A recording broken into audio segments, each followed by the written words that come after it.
नमस्कार, मैं प्रद्युमन जोशीला। 2024 के विधानसभा चुनाव में हरियाणा प्रदेश की राजनीति में एक ऐसे चेहरे का पदार्पण हुआ जो खेल जगत का एक बड़ा स्टार रहा और 2026 आते आते ऐसा लग रहा है कि उन चेहरे की राजनीति पर जिस इलाके से उनको टिकट दी, यहां कांटा लग गया है। नाम है दीपक निवास हुड्डा। दीपक निवास हुड्डा जो रोहतक जिले से संबंध रखते हैं, भारतीय कबड्डी टीम के पूर्व कप्तान रहे हैं, कबड्डी के बड़े स्टार खिलाड़ियों में उनका नाम रहा है।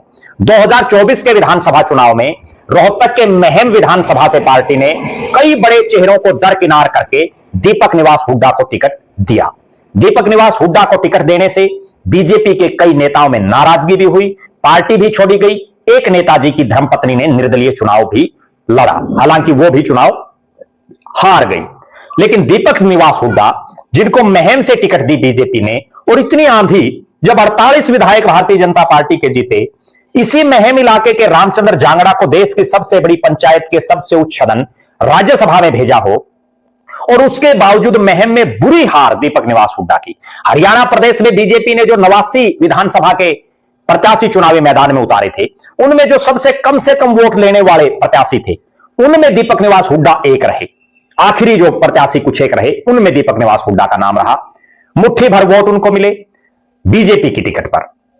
2026 आते आते ऐसा समय आ गया कि आज यानी 5 अप्रैल के दिन महम में प्रदेश के मुख्यमंत्री नायब सिंह सैनी एक रैली कर रहे हैं, और इस रैली में आयोजक जो है या अध्यक्षता जिसको करनी हो, वो कायदे से दीपक निवास हुड्डा होने चाहिए, क्योंकि 2024 का विधानसभा चुनाव उन्होंने लड़ा था। और बीजेपी अक्सर एक बात कहती है कि जिस भी शख्स ने उनकी टिकट पर चुनाव लड़ा, वो हारे या जीते, उस विधानसभा में वही उनका सबसे बड़ा चेहरा है। और अक्सर हम देखते हैं कि जहां जहां भी मुख्यमंत्री जा रहे हैं, जो भी नेता हारे या जीते, जो वहां से प्रत्याशी रहे हैं, उसी को सबसे ज्यादा चौधर दी जाती है। लेकिन महम में उसका उलट दिखाई दे रहा है। यहां चौधरी बनाया कुछ एक घंटे जिनके राज्यसभा सांसद के तौर पर बचे हैं, उन रामचंद्र जांगड़ा को, जो महम से पहले चुनाव नहीं जीत पाए। उन्होंने खुद ने भी चुनाव लड़ा, गोहाना से भी लड़ा, वहां से भी नहीं जीत पाए। लेकिन दीपक निवास हुड्डा पर जिस तरह से कांटा मारा गया है, उससे ऐसा लग रहा है कि महम से अगली बार उनकी टिकट पर खतरा ही नहीं मंडरा रहा, बल्कि लग यह रहा कि उनकी टिकट कटने के सबसे ज्यादा चांसेस बढ़ गए हैं। हालांकि दीपक निवास हुड्डा फिलहाल पार्टी के प्रत्याशियों के प्रचार के लिए आसाम में गए हुए हैं। आसाम में पार्टी ने उनकी जिम्मेदारी लगाई है, और असम विधानसभा में वो निरंतर पिछले काफी समय से सक्रिय हैं, नलबारी विधानसभा क्षेत्र में। लेकिन एक ऐसा शख्स जो अपनी विधानसभा सीट पर बीजेपी की इतनी आंधी में बुरी तरह से हारा हो, अब वो आसाम में पार्टी के प्रत्याशियों को जिताने के लिए लगा हुआ है। लेकिन यहां पीछे से उनके इलाके में प्रदेश के मुख्यमंत्री नायब सिंह सैनी रामचंद्र जांगड़ा की अध्यक्षता में रैली कर रहे हैं। इससे बिल्कुल स्पष्ट हो रहा है कि बीजेपी ने यह ठान लिया है कि महम से अगली बार नए प्रत्याशी पर दांव लगेगा, यानी दीपक निवास हुड्डा पर लगा कांटा और नए प्रत्याशी की तरफ देख रही है बीजेपी। बीजेपी की एक खास बात है कि वो एक चुनाव खत्म होते ही अगले चुनाव की रणनीतियां बनाना शुरू कर देती है।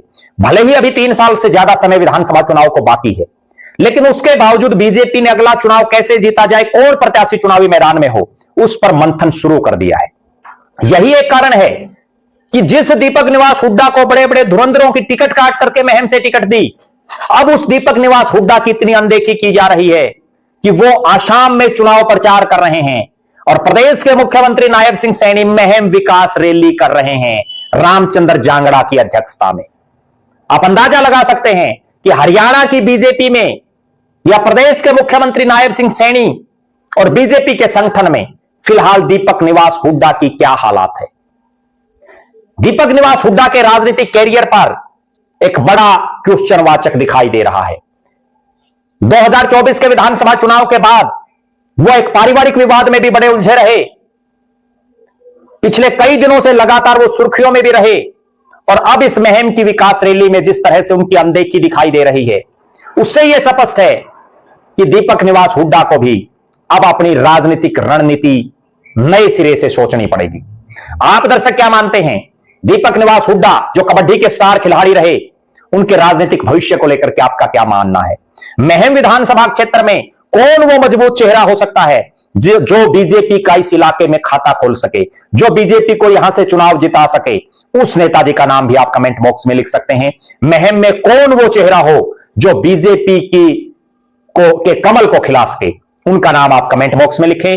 हमारी नजरें महम की इस रैली पर निरंतर हैं। हर अपडेट हम आपको देते रहेंगे। प्रदेश के राजनीतिक गलियारों से जुड़ी हुई तमाम खबरें जानने के लिए आप हमारे साथ निरंतर बने रहें। बहुत बहुत धन्यवाद। आपका अपना प्रद्युमन जोशीला।